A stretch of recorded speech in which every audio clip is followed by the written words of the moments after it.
Hello there, and welcome. Today we're diving into something pretty special from the Raft to Freedom program, a powerful way to work with, well, all the difficult stuff life throws at us. And we're going to start at the very beginning, with the incredible gift of generosity. So, let's just get real for a second. Have you ever felt stuck? Like you're caught in a loop? Maybe it's that same old habit, or a way of thinking you go back to for comfort, but it just ends up causing more pain?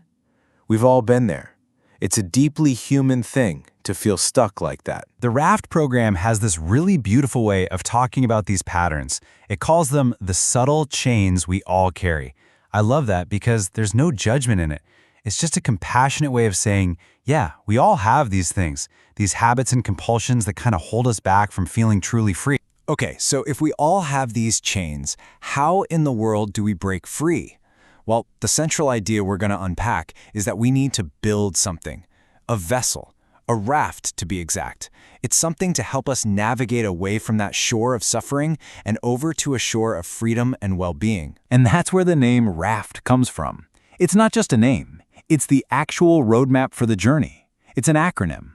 So the R is for recognize our pain. You got to see it first. The A is for abandon the habits that just aren't working for us anymore. That leads us to F, freedom. And finally, T is for train our minds to live in a totally new, more wholesome way. Now here's a really important point. The raft, it's not the destination. It's not one more thing to get attached to.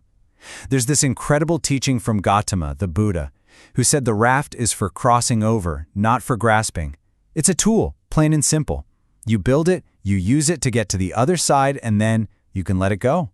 You don't have to carry it around with you forever. Okay, so we're building a raft. What's the first plank of wood we need? What's the first material? You might be surprised. It's generosity. This is the absolute foundation. In the tradition that this program draws from, this is called dana. And this is so much bigger than just, giving away stuff. Dana is a state of mind. It's an open-hearted way of being. Think about how suffering feels in the body. It's tight, right? It's anxious and contracted. Well, generosity is the deliberate antidote to that. It's the practice of opening our hands, our heart, and our mind. This is why this quote from the philosopher Simone Weil is so perfect. She said, "Attention is the rarest and purest form of generosity." Isn't that powerful? It really shows that this isn't about money or things. Sometimes the most generous gift we can possibly give is our full, undivided attention. This all sounds great, but it brings up a really practical question, right? How do we actually do this? How do we cultivate an open heart in the middle of our busy, messy, everyday lives? Well, the RAF program gives us 3 really concrete places to start. And check out where it begins, with self-generosity. The whole journey has to start with us, by offering this gift to ourselves first. From there, we can practice generosity of presence, giving that amazing gift of attention, and then verbal generosity, which is all about the kindness we infuse into our words. So what does being generous with yourself even look like? Well, it can be super simple. It might just be letting go of that harsh inner critic for a little while. Or it could be actually taking the time to rest, or setting a boundary that you need to protect your peace.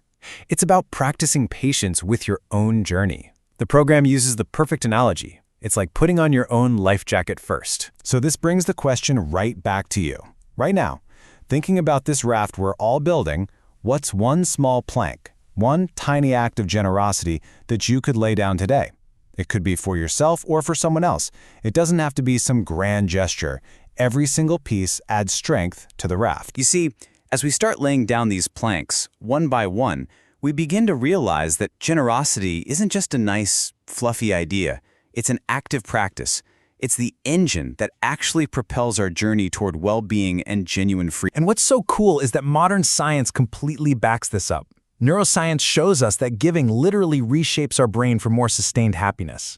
From a psychology perspective, it strengthens the social bonds and trust that are so crucial for us. And philosophically, it's just this beautiful recognition that, hey, we're all in this together. So if there's one key takeaway here, it's this. If you feel stuck on that shore of suffering, generosity is the first active step you can take in the other direction. It's the start of a whole new momentum. Every open hand, every kind word, every moment of self-compassion, That's you building your raft. And speaking of generosity, the folks behind the Raft program truly walk the talk. The entire workbook is offered completely free as a gift. It's a practice of generosity in itself, just making these tools available to anyone who needs them, no strings attached. So if any of this has resonated with you, you can start your own journey, like right now. The full workbook with all the practices and reflections is available for free at rafttofreedom.org. It's an open invitation to start gathering your own materials and building your very own vessel to freedom.